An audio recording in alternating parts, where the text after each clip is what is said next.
everybody, welcome back to the Beyond the Peloton podcast. I'm your host, Spencer Martin from the Beyond the Peloton newsletter. Andrew Vontz, my co-host from the Choose the Hard Way podcast, thebetterlab.io, is back from his immersive Bentonville experience. I cannot wait to hear more about that. Andrew, do you want to say anything about your podcast, your company, before we get going? Yeah, the Better Lab. Hey, your relationship with sleep, Spencer, and everyone listening is one you're going to have your entire life. So you might as well make it a great one. The Better Lab helps you build mindful, science-backed practices to sleep better in the time you have. Check us out at thebetterlab.io. Get the app and get moving today. And come check out Choose the Hard Way, the podcast about how hard things build stronger humans who have more fun everywhere you listen. I've got a great guest coming up this week, Spencer. He was on a mid-tier French Continental Pro team and has quite an interesting experience. Wow. He was a rocket scientist before that. He left being an aeronautical engineer, aerospace engineer. Chris Huberty? Different one. Whoa. Yeah, there are a couple of them floating around, but Whoa. If you want to know what it's like to be on one of those mid-tier French teams, having your pasta weighed and taken away from you, you got to come check this episode out. It's dropping on Wednesday with Joe Petrowski. I can't wait. I'd say that's the peak interest of my cycling. What I want to know most about in cycling is that mid-tier French teams. I can't get enough of it. I'm actually getting on a transatlantic overnight flight to France right after this podcast, so I might need the Better Lab to keep me going this week. But Andrew, I've got a question for you. Liège-Bastogne-Liège was yesterday. Tadej Pogačar won the sixth monument of his career, so he's tied with not with Eddie Merckx. He's tied with Mathieu van der Poel. But what's interesting, through his first 13 monument starts, he has 6 wins. Eddie Merckx, through his first 13 monument starts, 3 wins. So I guess we're only he needs to do this for 10 more years, but we're on pace where he could be as good as Eddie Merckx if he keeps winning like this. I have a question though. Is pro cycling just boring now? Is this how it is? The 7 out of the last 8 monuments have been solo victories. Kind of, they're pretty decisive. There's not a lot of intrigue. If you think about Jasper Philipsen at Milano-San Remo, we didn't know how lucky we were last month. We thought, wow, this is going to be a great cycling season. Oh no. Now it's just long-range solo attacks and the strongest guy wins. Is this how it is these days? Jasper Dabadoo. I mean, if you have to ask, I think you know that the answer might actually be to go watch World Cup mountain bike racing. Well, this is my next. Never a dull moment over there, whether it's short track, XCO. I really wish that they broadcast cross-country marathon. I don't even know I don't think it happens at the same venues or if it's a different series or what, but they do have a cross-country marathon world championship, which is somewhat like gravel, actually, but they're on those flat bar bikes. But I mean, if you want drama, if you've never tried this, get out there on your mountain bike with those 4-foot wide handlebars and a pack of 100 people and tell me how you like it and what happens. Yeah.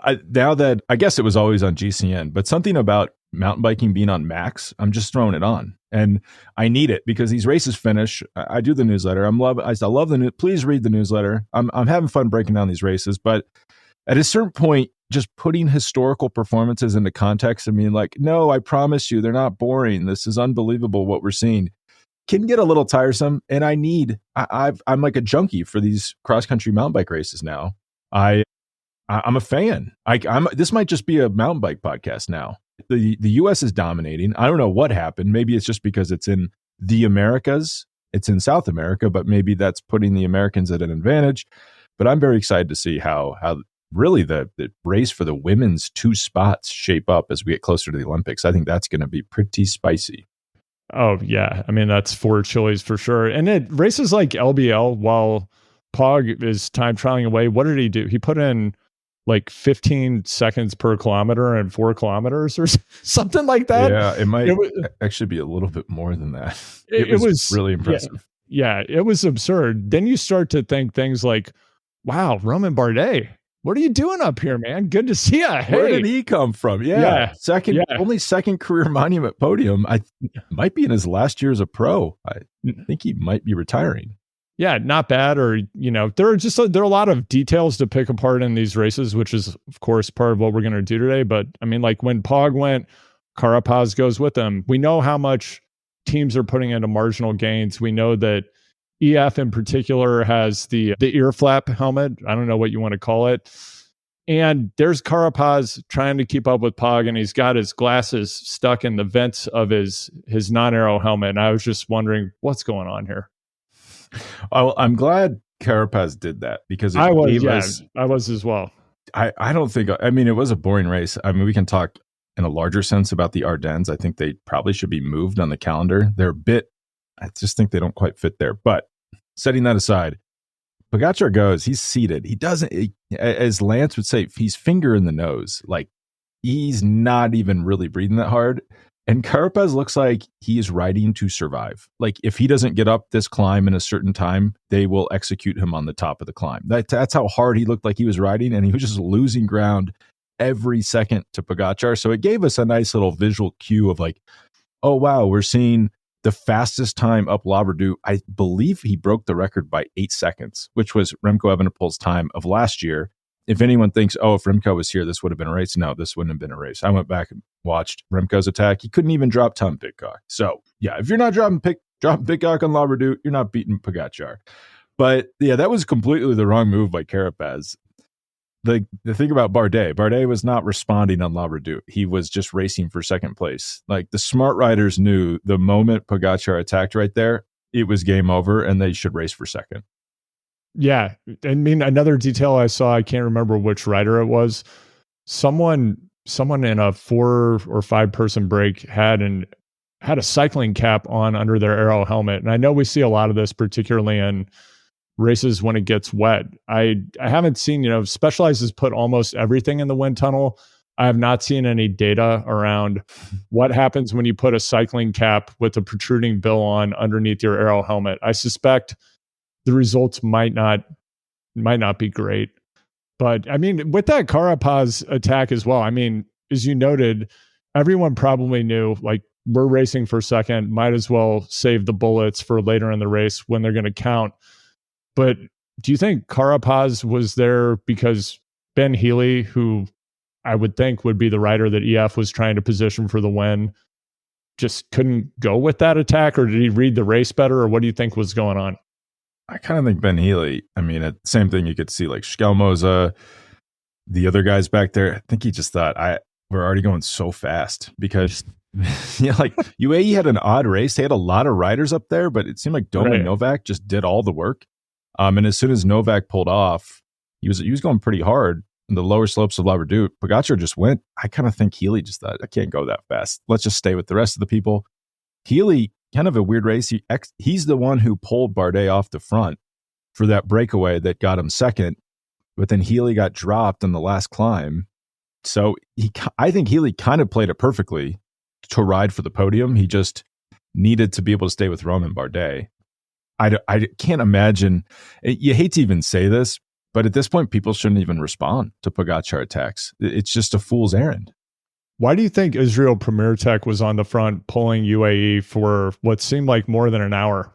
Yeah, that was a little weird, wasn't it? I'm just trying to look up do you think there was a deal inside the Peloton on that one? I don't know if that kind of stuff goes on anymore, but back in the day, it'd be like, hey, you do this here, we'll do that there. Maybe we give you $10,000. Like, what do you think was shaking there? That's kind of what it looked like. It's like very weird because UAE was going hard on the climbs and then not that hard on the flats, right? But it was like, oh, we have a second team here that's going hard on the flats. I kind of think I was thinking a lot about this. It might have just been because there was, who knows why this was happening. The contenders with 100K to go are like, wow, we're getting to the hard part of the race. We should stay at the front. This is really important. Mathieu van der Poel goes to the back to go to the team car, to take leg warmers off. He's chilling back there, taking his jacket off. Why he's not just doing that at the front and giving it to a domestique and saying, all right, here you go, or just throw it to the side of the road. What are you doing? He goes to the back. He's immediately dodging crashes. Like, of course, as you would at the back, he gets stuck behind because there is a crash. He's a minute off the back pretty quickly. And I think Israel, I kind of wonder if they thought, well, there's only 30 riders left here. We have Dylan Toones, we have Stephen Williams. Would we rather just compete against 30 riders or 100 riders? And maybe they made the calculation of, this looks a little silly, but let's just keep these guys off the back, and maybe Dylan Teuns could win or get on the podium, or Stephen Williams could get on the podium, and he's probably not going to get on the podium ahead of Van der Poel and Tom Pidcock, who were stuck behind. Yeah, I think at one point you mentioned Carapaz having this look like, man, like I'm going to face the executioner's wrath if I don't stick on Pog's wheel. I think it was Derek G, perhaps, who was at the front pulling UAE behind him, and he had that look about him. It was what we would call an oblak effort for sure. The money transfer will not go through if I don't. And I'm not saying that's what happened, but that is what it looked like. Yeah. Speaking of money transfers, it was good to see Astana up there in the mix. Alexei Lutsenko looking good. Looking really good. And I don't know. Right? Speaking of money transfers, this was a scene of the crime too. I don't know. Me and 7 other people watched the Giro d'Abruzzo. Lutsenko was unbelievable at that thing. That was the last race he did before Liège-Bastogne-Liège. Lutsenko's back. You think he's gone, and he just comes back. The guy is really good. Like, I would keep an eye out for him. I'm looking at his calendar. Tour of Romandy starts tomorrow. Now I'm intrigued. What can Lutsenko do there? Yeah, it's amazing. I'm just looking here. So top 11, I believe we have 1, 2. The French are back, by the way. Well, yeah, that's what I'm saying. We've got four Frenchmen in the top 11. And I'd honestly, Spencer, this doesn't get talked about much, but the anti-doping laws in France are so onerous and the penalties so severe. This does give me a lot of confidence that we're seeing a cleaner pro cycling in this era, because if you're French and you get busted doping, like, you're going to jail. Yeah, I do think it kind of signals that doping has at least gone. You want to be careful in this. Now, did you see this Chinese swimmer situation where it was like, yeah, how are they all so fast? And it's like, oh, they're all just failing drug tests, and WADA is letting them race anyway. I mean, I don't think cycling is like that. I think if people are doping, it's chipping corners, not using, I think Vauders calls it like oxygen vector doping, which would be EPO or a blood transfusion, but it's more, I have asthma and I could die, so I need to take injections of asthma medication that are 1,000 times the normal dose. Yeah. And, that helps, but it doesn't completely disqualify you if you're a clean rider. That's probably what we're seeing here, which is nice. Yeah. Who knows? It was a great race until it got just super boring. So let's talk about Van der Poel really quick. He gets okay. third. I have some thoughts here. Yeah. Pretty dang good finish. So he's gotten 6th and 3rd at this race in his career. Those are his 2 finishes. You wouldn't think, it's like 15,000 feet of climbing. People would probably say, oh, that's impossible. I also believe he's the first person since his father in 1986 to finish on the podium at Flanders, Roubaix, and Liège in the same year. I believe also Wout van Aert, Van der Poel, and Van der Poel's father are the only 3 riders in modern cycling to finish on the podium at Roubaix and Liège in the same year. So really impressive. Like, you almost can't understate that. I heard some people saying after the race, like, oh, this like confirms you can't win Liège. It's 1,000 meters, too much climbing. I don't think so at all. Like, there's a very real possibility. Imagine Pogačar's not here, which will happen. Like, he will not do this race every year. It's just it's a different race when guys like Remco and Pogačar and Primoz are not at these races. Like, that could have been a sprint for the win. Like, I think Van der Poel could win this race someday. I was really, and he didn't look that good. He was like at the back he was off, he was out of position when Pogačar attacked. He was on the back on the final climb, which is really steep, like a 12% average. And then the last 5K, he's like, oh crap, I can race for a podium. And he just looked like he came out of nowhere and just pulled his group back. Like, he was 20 seconds off the back at one point, pulled on to the chase group, and then won the sprint for 3rd. Like, that could be the sprint for the win at some point at this race. To me, Van der Poel maybe had the ride of the race, actually, when you consider just that. He clawed back, almost 2 minutes to get up into position to be able to... Right?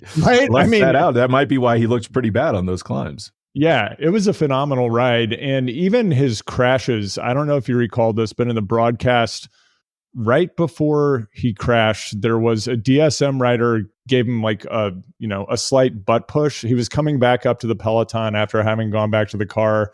I don't know if that was a buddy of his or what. I don't know. You don't often see riders from other teams just like giving you a push, maybe unless you're the world champion. The next thing you know, we cut to those four guys going, end over end onto the ground, and including a DSM rider. I couldn't tell from the second shot though, because there's no continuity in the way these live broadcasts are cut. I couldn't tell if it was the same rider, but there was a DSM rider in that wreck. And what was really remarkable to me, because there was that wreck, and then there was the second wreck, which actually really split the field and then set up that front group that Pogačar jumped from. But Van der Poel avoided both of those wrecks, and he was proximate to both of them.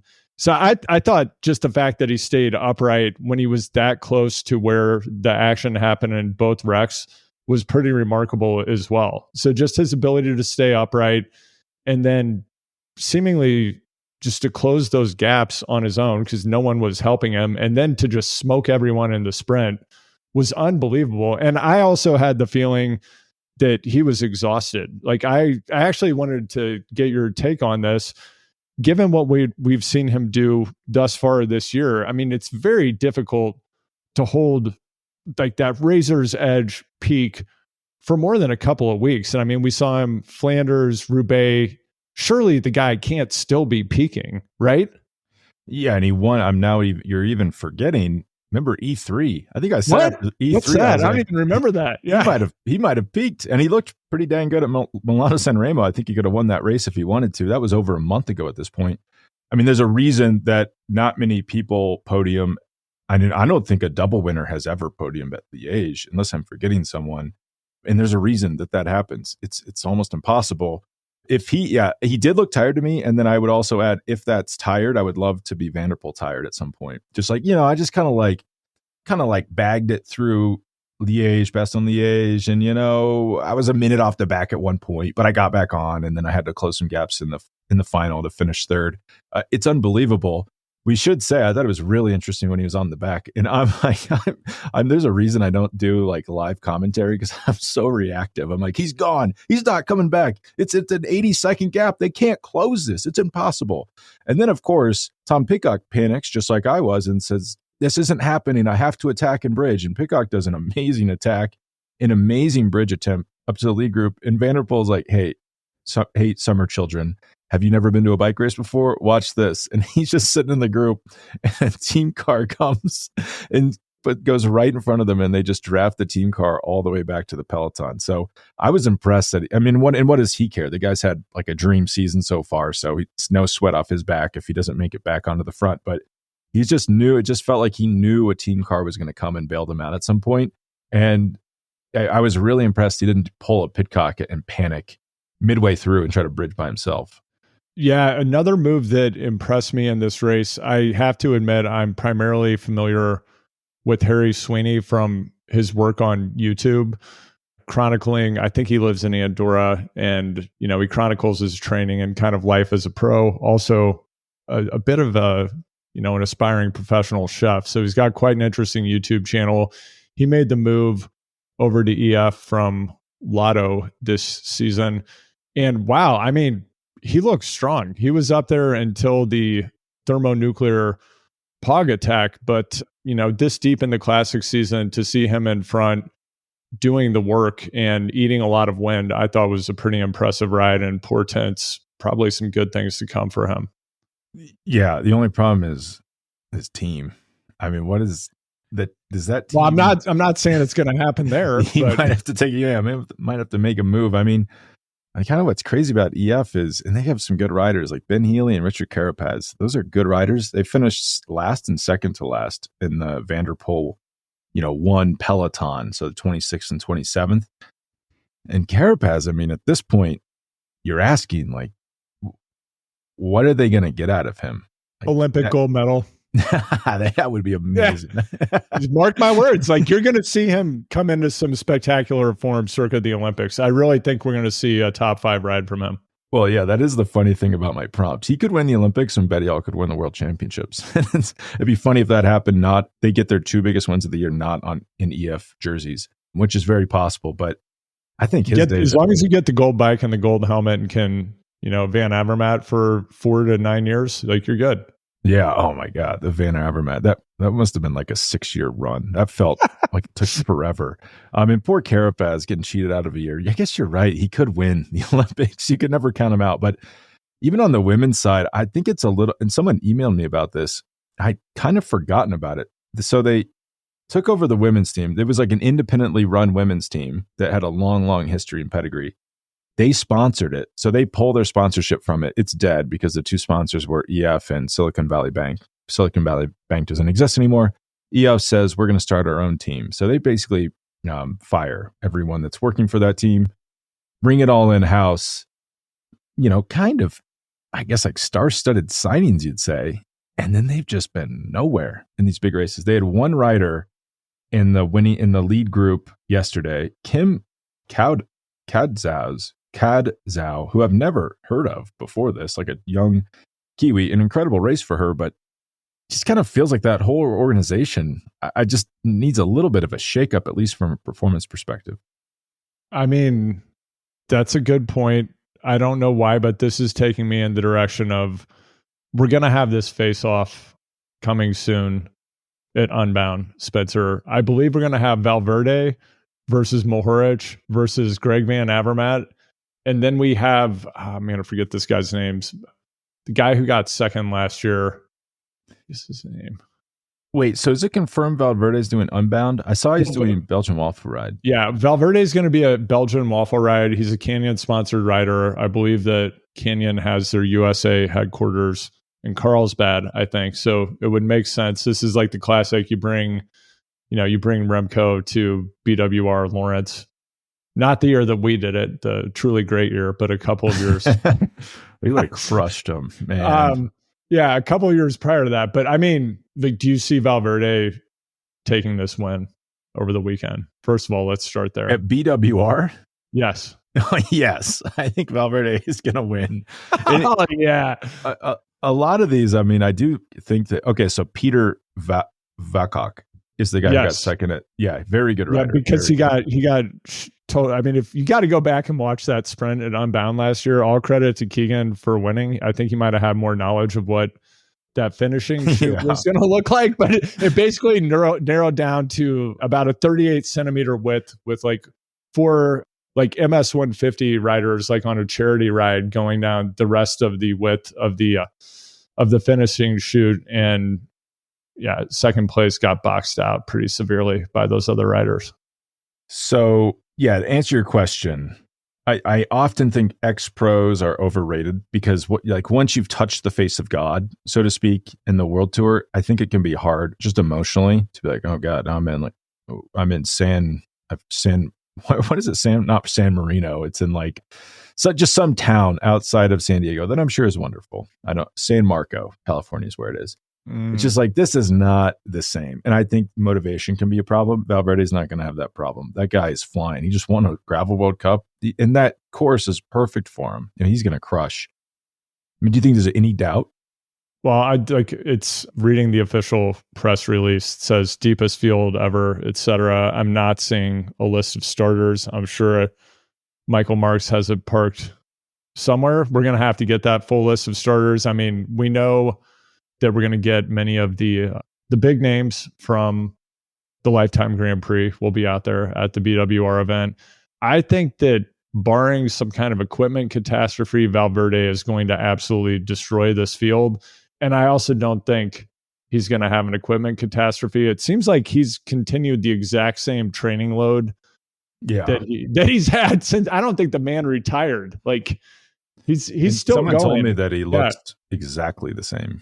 Doesn't look like he's gained any weight, which would tell you that he's probably training almost exactly the same.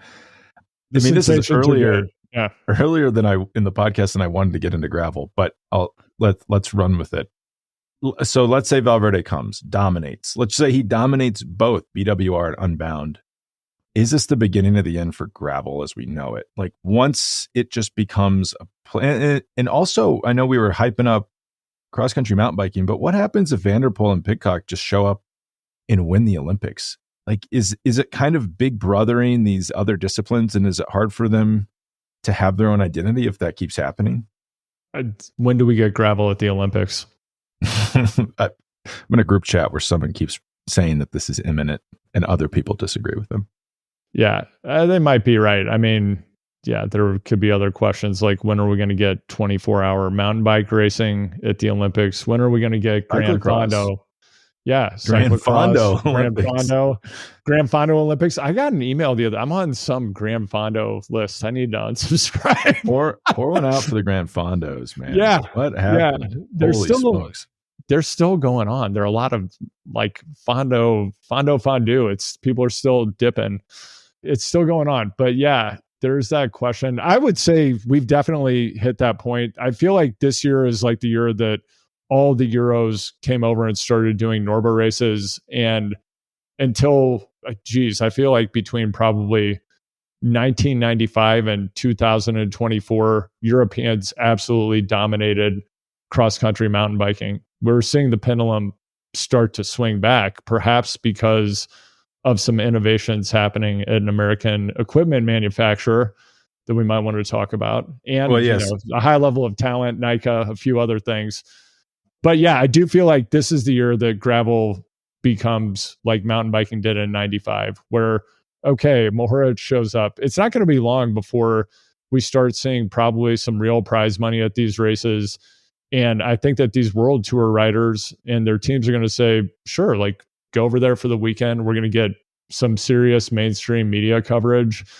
And, you're going to pick up a check, get to eat some waffles. Why not? Yeah, I'm just looking at names here. So Valentin Madouas, incredible rider, really good, 7th at Liège. You start to think, is it appealing for someone like him? His bike sponsor is a brand I cannot think of, FDJ. Who are they sponsored by? But let's say they bring him over, and I don't want to be disrespectful. It's Villiers. Yeah, so that's exactly a brand that needs to, like a pop in the US. Not to be disrespectful to people racing gravel, but he would be so good. Like if he really focused on it, people would be shocked at how good he is, and he would be dominating, and he would probably get more coverage for that than he would ever get for getting 7th at Liège-Bastogne-Liège, and it'd probably drive more value for his sponsors doing that. You do kind of wonder if that's coming. And, let's just talk about this for a second. We were texting this weekend about, there's this guy, this gravel racer? I've never heard of this guy. What's his name? He's a Mosaic racer.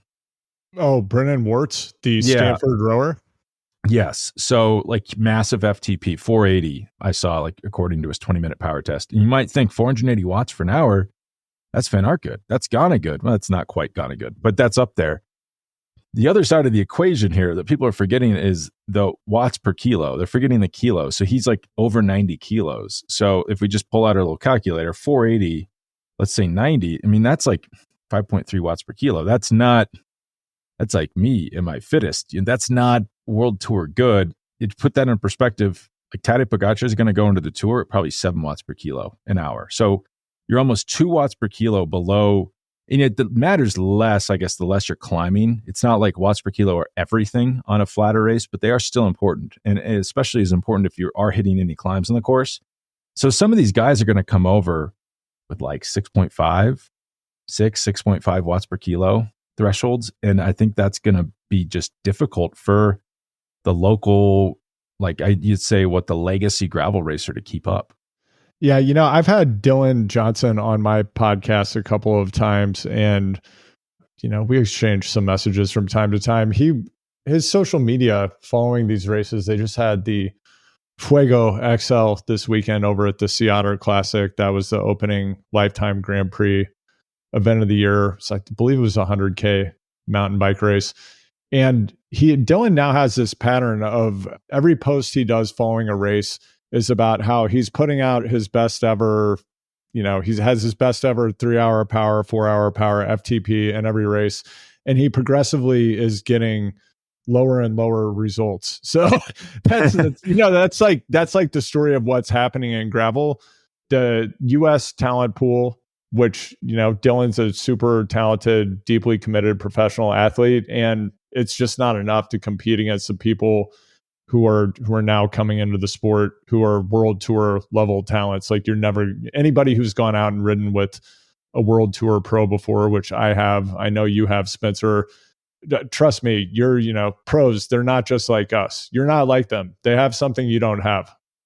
No, it's not. And like, Riley Sheehan was on this show last week, filling in for Andrew. And he's saying he just went up to altitude, just got there, felt terrible, coming off Roubaix. He's doing 5-6 hour rides where for an hour on climbs, he's doing around like 270, 280 watts. That's like and that's at altitude without having adjusted to the altitude. So that tells you that's even like a low end of his zone 2. If he's like at sea level cruising around at zone 2, he's probably over 300 watts, well over 300 watts. That's not normal. Most people cannot ride like that, even very good domestic professionals. I mean, to like think about Messi coming over to the MLS. The guy is older, not what he used to be. And he's coming to the MLS and he's getting just a little bit more space, like maybe a half second more space than he's used to. And he's absolutely dominating. It's kind of the same thing with, I think if Tej Manute came over and was really focused on gravel, people would be like, wow, this is the best rider we've ever seen, because they don't quite realize how high the level is. Now, Spencer, I know you've got your assistant coming to pack your bike in a few minutes so you can get in the car to be taken to the PJ. I did want to quickly address that the United States loses the 4 UCI cyclocross World Cup events that it's had for, it seems, probably about a decade. Apologies to everyone out at Valmont. You have a beautiful bike park. Outside of the Valmont, probably like 2 to 6 square mile radius, cyclocross is pretty dead in the United States. Now, as a participant, I always found cyclocross to be one of the most fun and hardest disciplines of cycling that I personally competed in. I loved it. I still watch the pro cyclocross races. I'll admit it, Spencer, I'll even watch those USAC broadcasts where you basically have like a VHS camera on a tripod zooming in and out as the riders go around on the course. I have fond memories of yeah, they're incredible. Now, what's interesting to me is that the riders who are completely dominating road cycling now all come from a cyclocross, or not all of them, but most of them, including Pogačar, have spent time racing cyclocross.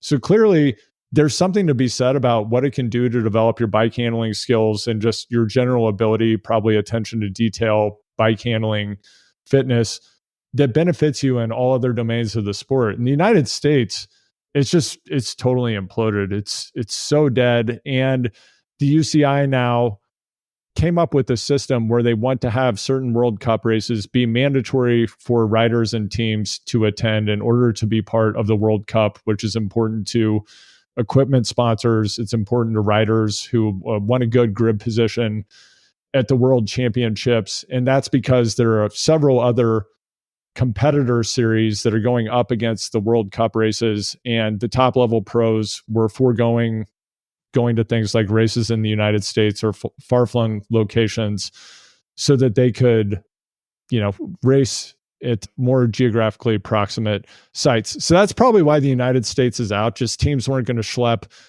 the 2 different bikes and 8 wheel sets they need for each rider on their quote unquote team, because there are teams in cyclocross, and fly it all to the United States if there were mandatory events there. Do you think that this is a loss for the sport overall? And what impact, if any, do you think this has on just domestic cycling in the United States from a developmental point of view?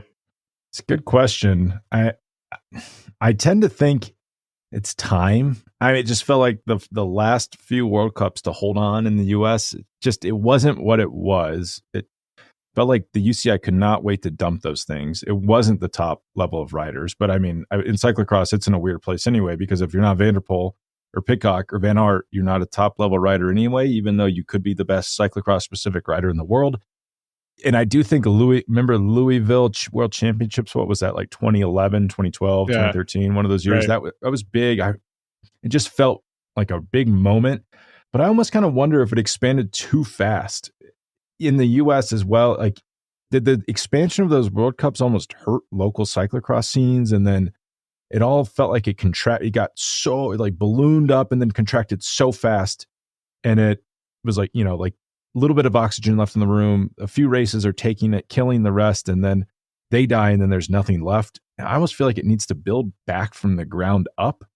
And you see this even in road cycling. There was this push like globalize. The calendar is going to be all over the world. And like fast forward 10, 15 years, and it's not like that. There was Tour California was once wanting to be a legitimate rival to the Giro d'Italia. And like, where's the Tour of California now? It's dead. Tour of Utah, dead. Tour of Colorado, dead. There's not really any significant major races in the US anymore. There's the 2 in Canada, but they had like the Tour of Beijing, and all these big riders would go do it. You're just seeing a refocus back to Europe, which is, I guess, less sexy for investors, but I tend to think that's where the sport is healthiest, at least for promoters, and you can run profitable events. Like, maybe cyclocross just needs to be a Belgian thing with a few races in the Czech Republic and Spain, where all the Belgians are on vacation anyway. And I don't know, maybe the global expansion wasn't the best thing for it, but I do agree with you that, like my son, as he gets more and more riding, like probably do cyclocross before we do anything else. I do think it's the best way to develop a really, really good rider. If there's less cross in the US, that probably means there's less talent being developed in the US as well, which isn't good. Yeah. And when we speak of the past of domestic racing here in the United States, we would be remiss if we did not mention, of course, the Tour of Missouri, probably the greatest of all of the domestic tours. And that was the first big race I ever went to. Yeah, it was a big race. Yeah, Mark Cavendish was there. Yeah, it was incredible. It was a great race. And what you just described about the rapid expansion and then the implosion of cyclocross and how that works, do you feel like you're potentially describing the future of gravel? I do, kind of. Yeah. I feel like gravel, like we're just reliving. I'm a little young for Norba, but I've heard stories, the battles of Norba in the 90s. And then it does feel exactly like cyclocross all over again. Like, I remember the cross boom and how big it was. And, you go to Valmont and these races would be massive, like massive. And you go now, it's like a ghost town out there. I do think that the same thing's going to happen to gravel, even though, gravel, I do think it's going in the right, it's taking people in the right direction. It's getting a bunch of people out to these races. You can race if you want. You can just try to finish if you want. Gravel bikes are probably better bikes for most people. Riding off road and on gravel roads and not on the road is probably better for most people. But from a macro standpoint, I do think it's falling into the same cycle that mountain biking did before it, cyclocross did, and then gravel.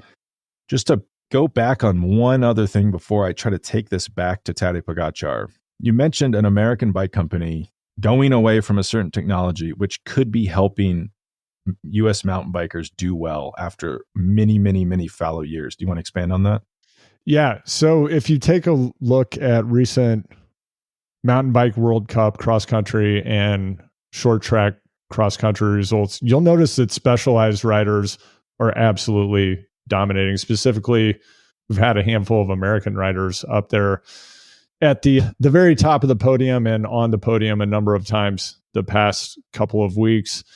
And Specialized dumped its proprietary Brain Shock on its Epic platform, which it had for more than a decade, I believe. It was like an adaptive suspension system. They're now using the new Rock Shocks. I don't know what it's called, but basically it's an electronic system to control the suspension. So they moved to a different system, and they also have world-class talents like Christopher Blevins, former short track world champion. But it's just incredible to see Americans really in the mix and at times dominating. And Kate Courtney, one-time Specialized rider, I don't know all the details of why she left the team.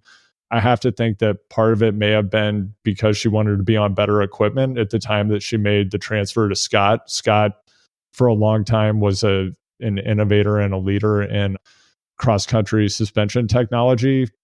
Now these Specialized riders are really crushing it, and I have to wonder if some improvements to their gear, coupled with, of course, world-class talent, is part of the margin of victory.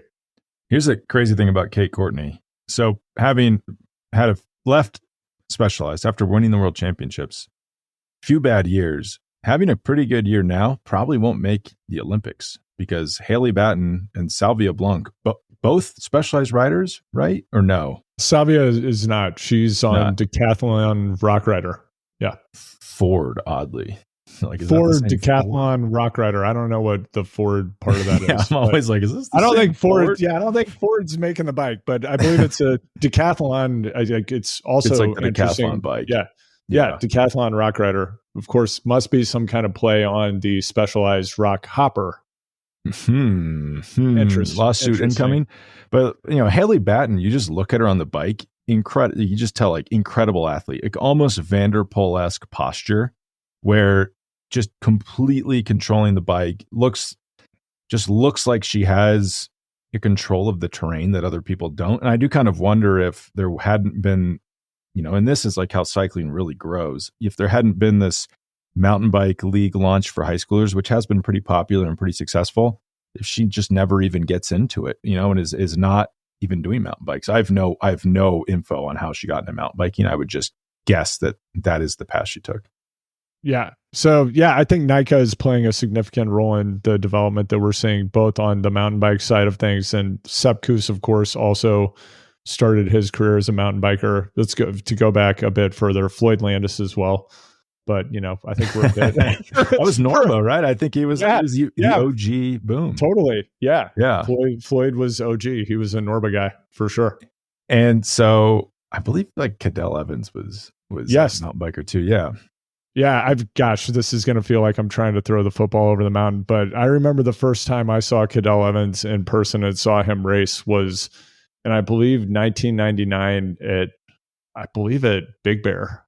Yeah, and you're not the first person to tell me that this recollection. This made an impact on a lot of people. Yeah, well, like what I thought was super cool. This is something that they were doing on the Cannondale Volvo team at the time. They had figured out that people were still racing 26-inch mountain bikes at the time.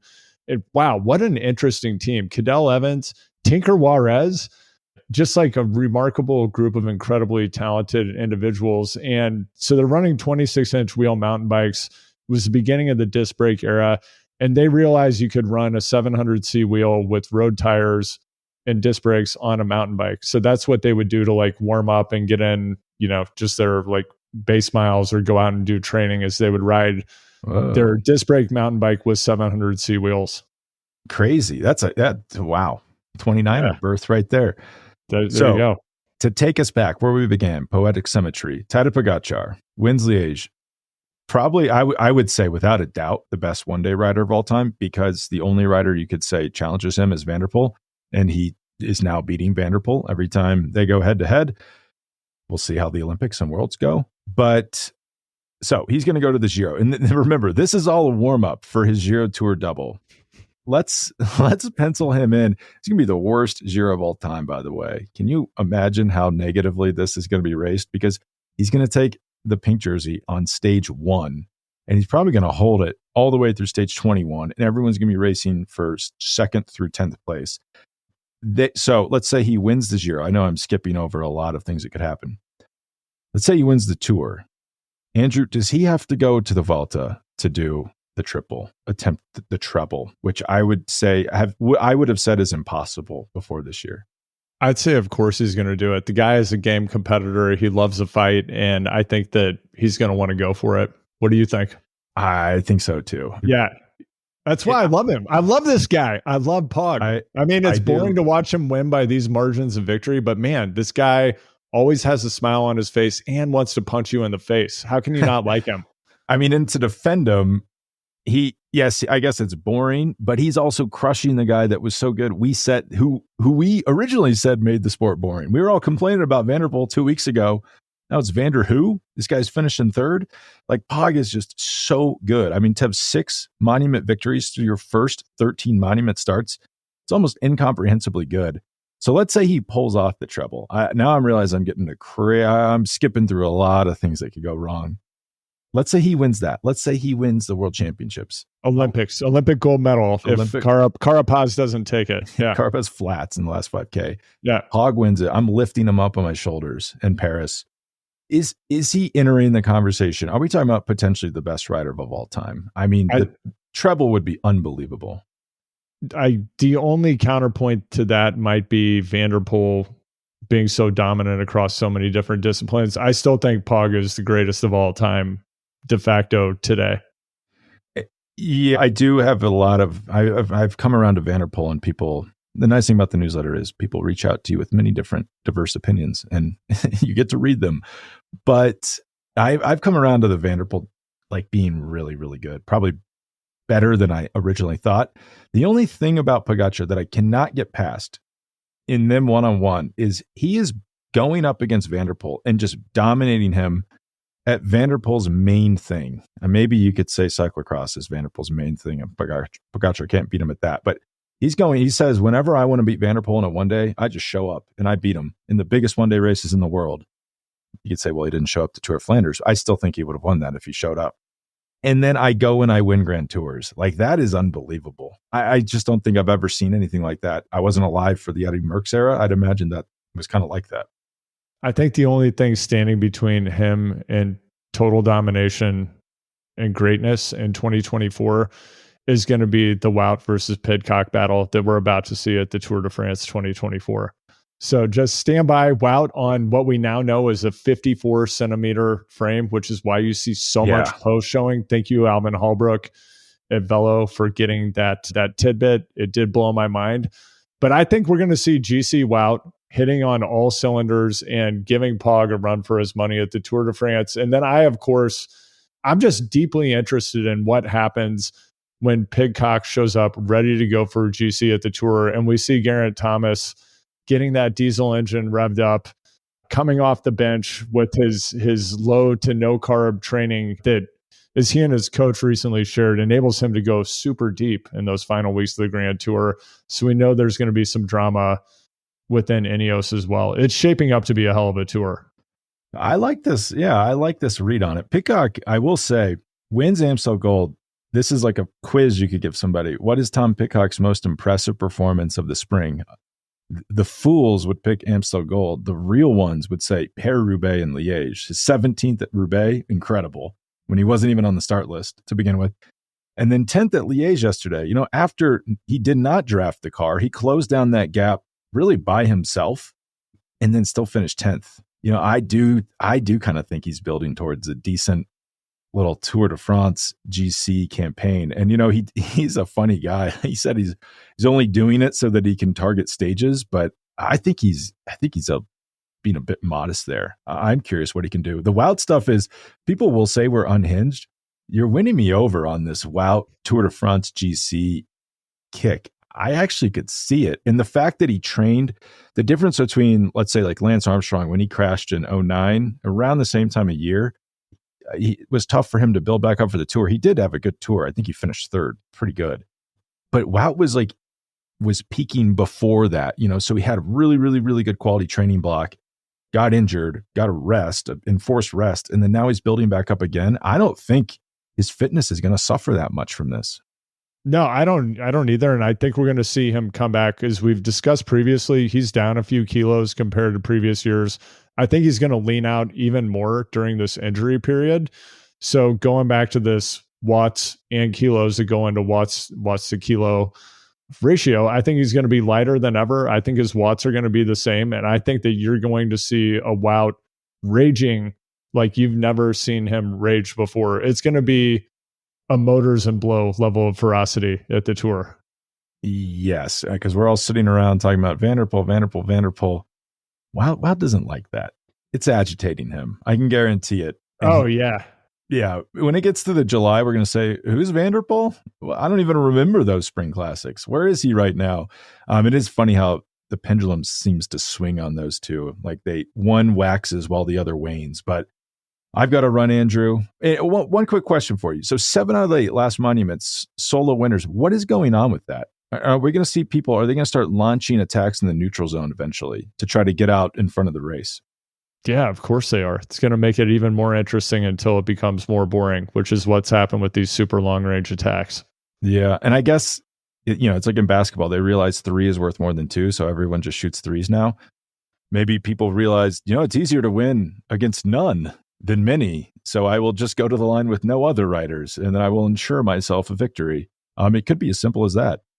How about that? And I think that's a lesson for everyone listening today to carry into your next group ride or meeting at the office. If it's just you out front, you're sure to win. Yeah, if you have a 7 watt per kilo threshold, you'll just right off the front. It's not that hard. All right, well, thanks, Andrew. And we'll be back next week when I return from my travels.